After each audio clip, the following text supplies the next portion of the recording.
So normally I'd kick things off, but this is not a normal day. I was just in the area, Guy. I love it, just in the area. Just in the area. You happened to be passing, yeah, which was fantastic. Yeah. Great to see you. So we thought we'd take the opportunity to cajole you. It's why I'm in dirty jeans and an old T-shirt. You must be driving your old Land Rover. Yes, as ever, enjoying the sunny day here in Kingsland. Now, the next sale is the 20th and 21st of August. Yes. And genuinely, just stopped in to say hello to the guys because I'm doing something else in the area.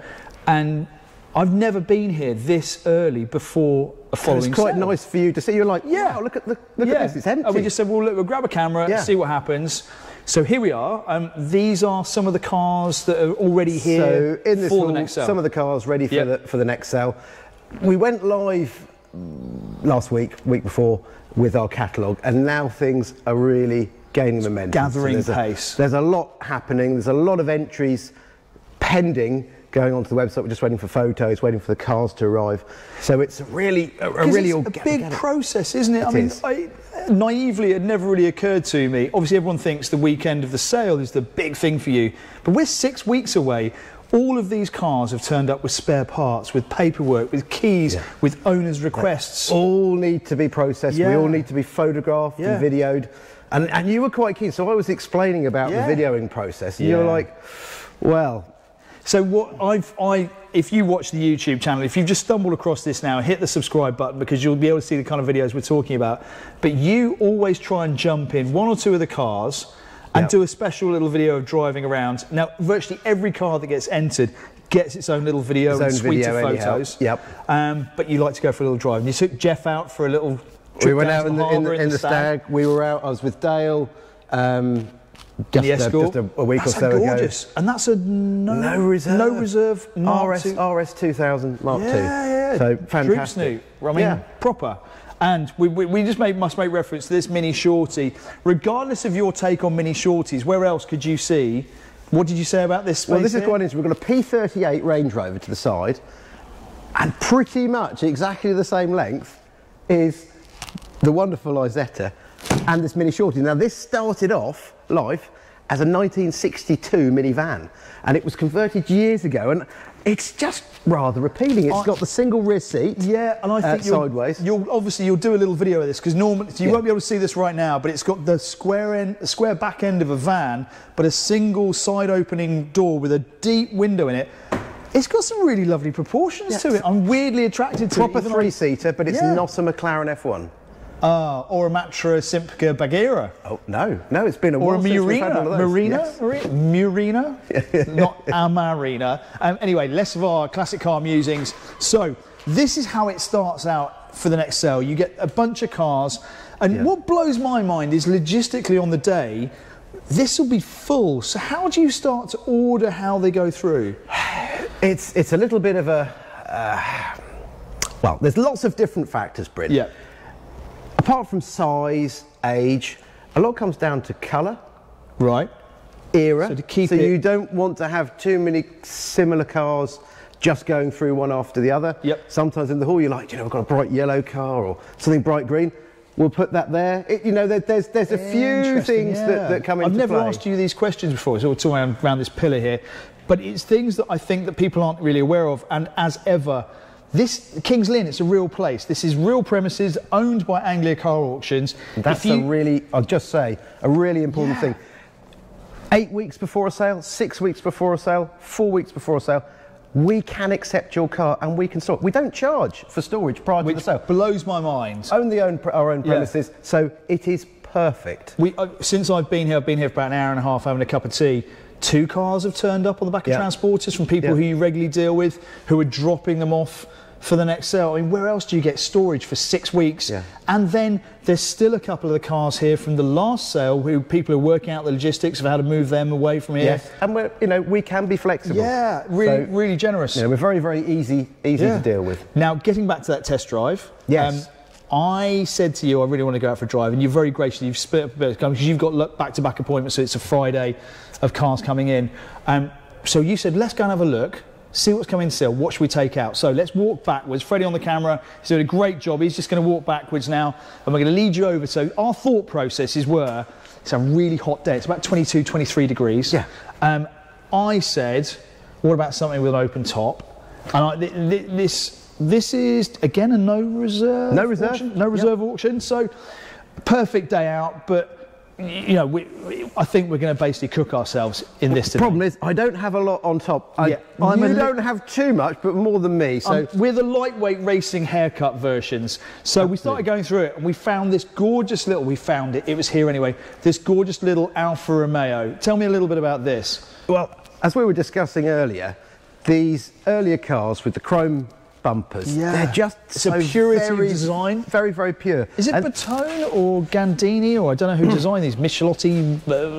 God, now you I honestly don't know. I don't know. I should know. But yeah, so earlier chrome bumper cars, although this is one of the later chrome bumper cars. It is. But this shape was quite long-lived, wasn't it? Yeah. It went through to the GTVs in the mid-80s. 2-litre GTV.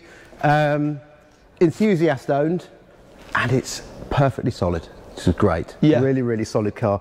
We will be taking that out another time, but you were drawn. Well, there's a reason for this, wasn't there? So Guy and I are of a similar age. We're men in our mid to late 40s. Classic cars for us can be a bit of an older proposition, right? They can be a little bit smelly and a bit more hands-on. But smelly? Do you mean you're talking something with Castrol? The aroma of Castrol coming through. The scent of winning. But the reality of classic car ownership these days is it does not have to be a compromise over modern motoring. No. And that's where I spotted this Mercedes 300 Series Coupe, because it's part of the collection that's come in for the sale. Yes. There's 4 or 5 cars here. 5 cars. If you look a little bit further along, there's the W124 Estate. I had one of those about 10 years ago as a daily. Yeah. It was perfectly capable. It is still perfectly capable. And this, as a daily proposition, but it's a classic car. It's a potentially appreciating classic. Pillarless coupe. Pillarless, it's only done 54,000 miles as well. Yeah. So, I mean, the interior, genuinely, you could mistake it for being three years old. Yeah. Really, really lovely place to be. It's a pretty timeless colour. As well as the pillarless windows, you've got the sunroof, the solid metal sunroof in it. Really, really lovely thing. So, Guy, that was your choice. Yeah. Oh, hang on. Is he now going to throw a curveball at me? No, we can do it. We can go out this. We can do it. Brilliant. So we'll have a little drive. I don't know where we'll go. We'll see what the traffic's like on the Hardwick, and we'll head somewhere. Just very quickly, before we get to that, if you've never seen this on a W124 before, look at the door mirrors. Freddie, if you can get a shot of the whole of the front of the car, pull back a little bit. Yeah. Look at the different shapes of the door mirrors. So this one is square and boxy. This is the passenger side. And then this one is more fluted out for the driver. If you've never seen that before, you have now. And Guy, should we go for a drive? Let's go for a drive. Ace, you're in the driver's seat then. Super.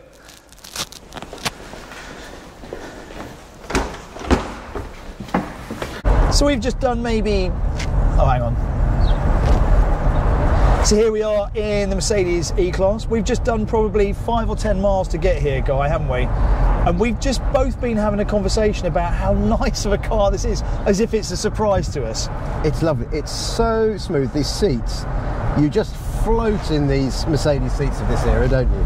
Well, it's quite firm, but they're really, really comfortable. It's a luxury car, though. In the early 90s, this would have been a 30,000, possibly £30,000 car. Yeah, perhaps a little more. Yeah. So what year is this one? This one's a 96, I think. And you've guided it at 7,000 to 9,000. 7,000 to 9,000. Yes. It's done 54,000 miles, and it truly does drive. Well, you're in it. It drives fantastically, and it feels, honestly, does feel like a 2 to 3 year old car. Now, this is all supposition on our part. This is us sort of obviously telling you how nice this car is, because we're both classic car fans. But we've just had a very interesting conversation about the proposal of ownership. If you're paying, or you're looking at a car and spending £200 to £250 a month on maybe a lease deal, or more on a lease deal, and that car is going to depreciate as well, or maybe you're not even going to own it, you're going to make those monthly payments. Say, for example, you spent £8,000 on this or another classic car of value. You do 5,000 to 10,000 miles in a year in it.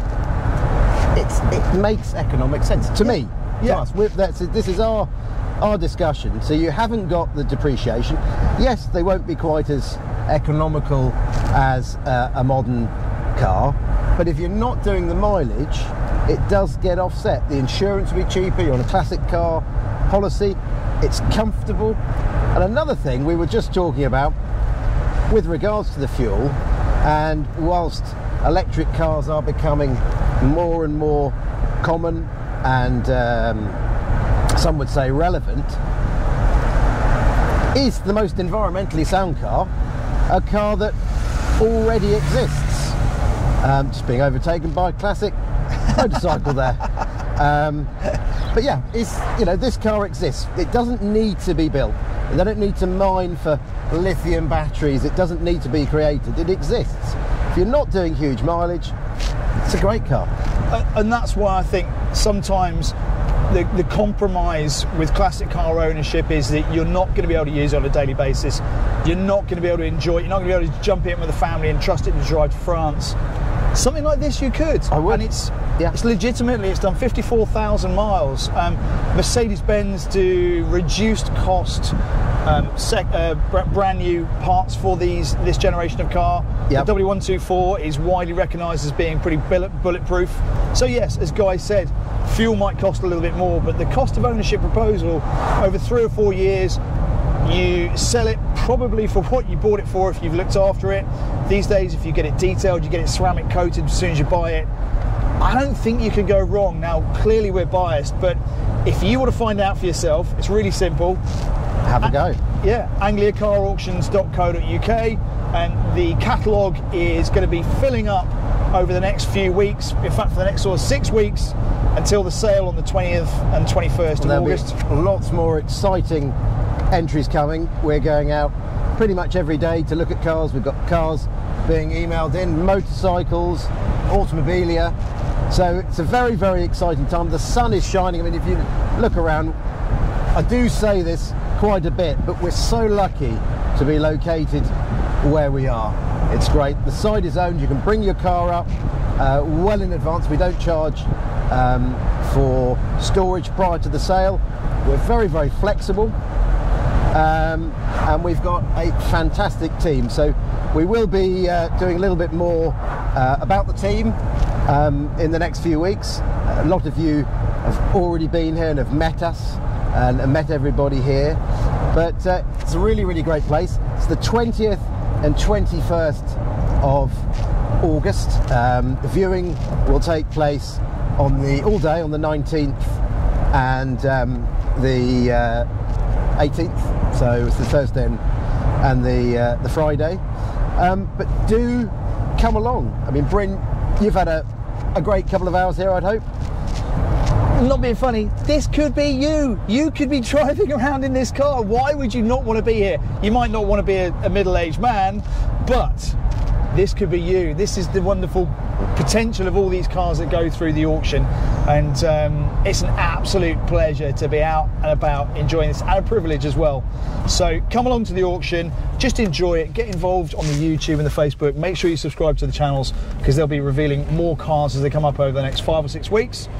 And yeah, we're going to show you lots more content, lots more cars, lots more automobilia, number plates before the auction, and we're going to see you hopefully online or in person at Kings Lynn, August 20th and 21st. Fantastic. Thank you very much. Have a fantastic weekend and summer. Take care.